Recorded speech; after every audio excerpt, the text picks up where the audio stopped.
বিবাহ বহির্ভূত সম্পর্কের জের, ভুল ওষুধ খাইয়ে স্বামীকে খুন করলেন স্ত্রী। এরপরেই তা জানাজানি হতেই স্থানীয় বাসিন্দারা প্রেমিকের ওষুধের দোকান এবং বাড়ি ভাঙচুর চালায়। ওই এলাকায় উত্তেজনা বাড়তে থাকায় নামানো হয় বিরাট পুলিশ বাহিনী এবং র্যাব। ঘটনার পর থেকে পলাতক প্রেমিক। ঘটনাস্থল বাঁকড়ার মুন্সিডাঙ্গা সর্দারপাড়া। দিন কয়েক আগে বাঁকড়ার মুন্সিডাঙ্গা সর্দারপাড়ার জামাকাপড়ের ব্যবসায়ী নাসিম সর্দারের স্ত্রীর সঙ্গে ওষুধের দোকানের মালিক শেখ মোরসাল্লেমের বিবাহ বহির্ভূত সম্পর্ক গড়ে ওঠে। জানা যায় ওই ওষুধের দোকানের পাশেই ডাক্তারের চেম্বার ছিল। নাসিম সর্দার চিকিৎসককে দেখানোর পর তার স্ত্রী ওষুধের দোকান থেকে ওষুধ আনতে গেলে ওষুধের দোকানের মালিক দোকানের কর্মচারীর হাত দিয়ে অন্য ওষুধ পাঠাতো বলে অভিযোগ। কিছুদিন আগে ওই ওষুধ খেয়ে সে গুরুতর অসুস্থ হয়ে বেসরকারি হাসপাতালে ভর্তি হয়। তখন ডাক্তার পরীক্ষা করে জানতে পারেন দীর্ঘদিন ধরে ভুল ওষুধ খাওয়ানোর ফলে গুরুতর অসুস্থ হয়ে পড়েন নাসিম। পরে দোকানের কর্মচারী যিনি নাসিমকে ওষুধ দিত সেটার মোবাইলে ওষুধের ছবি তুলে রাখেন। এই ছবি বেসরকারি হাসপাতালের ডাক্তারকে দেখানো হলে জানা যায় ওই ওষুধ খাওয়ার ফলই তার কিডনি এবং হৃদযন্ত্র খারাপ হয়ে গেছে। এতে তার মৃত্যু হয় বলে অভিযোগ।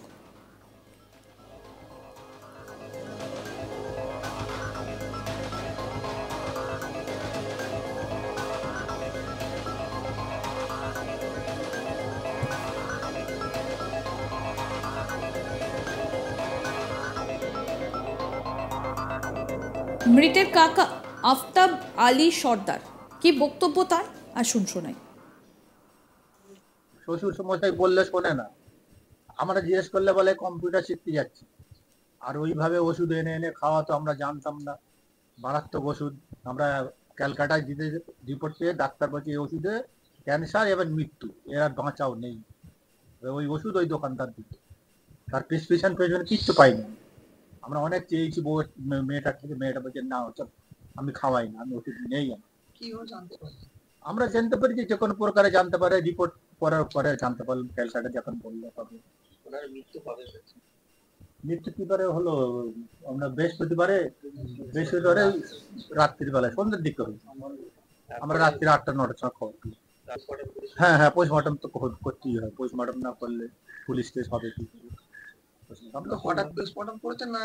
না না, হসপিটাল পক্ষ থেকে বলতেছে পোস্টমর্টম তো সদাই। এটা কি আমার মামাতো ভাই, এটা কে এসছে? তুমি যাচ্ছ দুপুরবেলা এই 12টা থেকে 12:30 মধ্যে চলে যায়। এটা কে যাচ্ছে? তোমার বলে আমার খালাতো ভাই, এই টোটো করে চলে যায়। কোথায় যাচ্ছে বলে আমি কম্পিউটার শিখতে যাচ্ছি। তার ভাইয়েরা আবৃত্ত করতে ছেলেটা নিজে ঝগড়া করে, বলে আমার বউ কম্পিউটার তোমাদের রাগ হয়। এইসব বক্তব্য বুঝলে, সব বলবার না। শ্বশুর মশাই যদি বলে একটু রান্না করো, ওইসব পারবো না। সব কথা গ্যারান্টি করতেন, সবসময় দোষ দিয়ে ফোন করতো, সবসময় দোষ দিয়ে ফোন করতো। দুপুরবেলা ছাতে উঠে ফোন করতো, সবসময় ফোনের উপরে ফোন করে।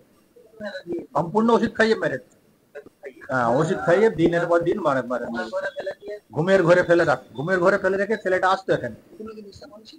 না না, কোনো নেই, আপনি গ্রামবাসীকে জিজ্ঞেস করবেন, কোনো আজকাল হাটের কারবারি বিজনেসম্যান, কারবারি ছেলে, কারবারি ছেলে, বাপের বড় ছেলে ছিল, বাপের বড় ছেলে। হ্যাঁ, ওটার গালে ঘা হয়েছিল।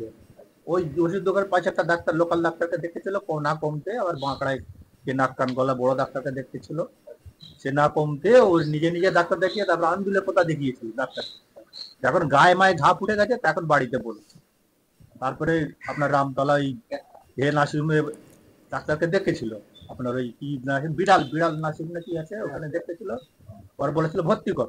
ওখানে ভর্তি করার পরে ওরা রাত্রিরে ফোন করছে যে এখানে হবে না, অবস্থা খারাপ, আপনারা নিয়ে চলে যান।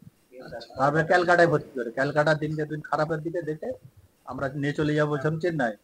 চেন্নাই নিয়ে প্লেন টিকিট দিই, না দিতে আমরা অ্যাপোলোয় ভর্তি করি। ওখানে 6-8 দিন প্রায় ছিল। তখনই জানতে পারলেন যে এই ঘটনা। তারপরে ওরাই রিপোর্টটা বললো যে এরা দীর্ঘদিন ধরে ওষুধ খাইয়ে। স্থানীয় বাসিন্দা শেখ আবু সিদ্দি কি বলছেন শোনাবো।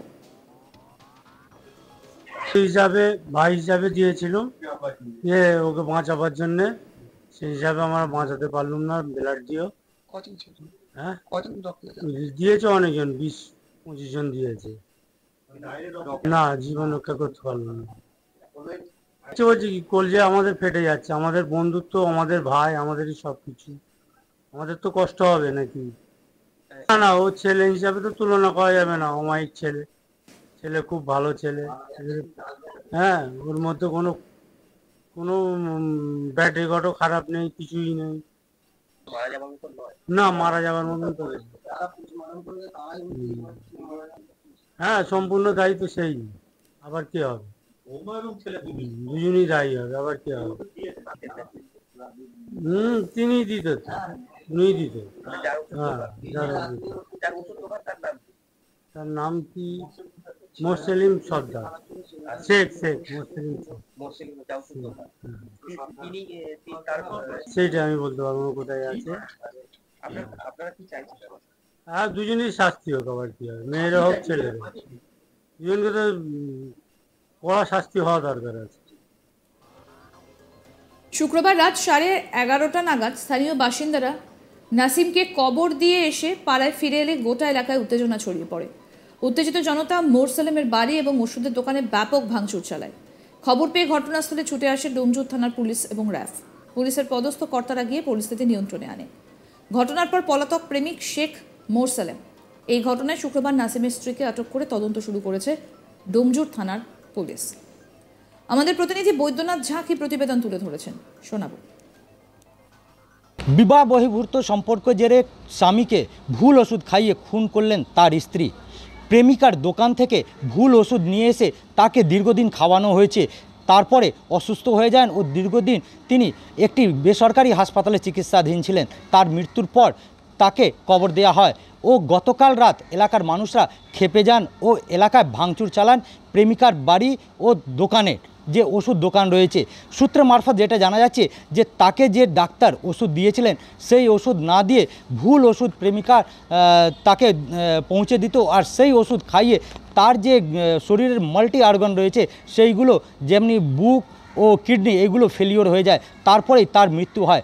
এই ঘটনা এলাকার মধ্যে ছড়িয়ে যাওয়ার পর এলাকার মানুষরা ক্ষেপে তার বাড়িতে ভাঙচুর চালান। ঘটনা খবর পেয়ে বাঁকড়া পুলিশ ফাঁড়ি থেকে পুলিশ আধিকারিকরা ঘটনাস্থলে এসে পৌঁছান ও ঘটনার উত্তেজনা বাড়তে থাকায় র্যাফ ও পুলিশ পিকেট নামানো হয়।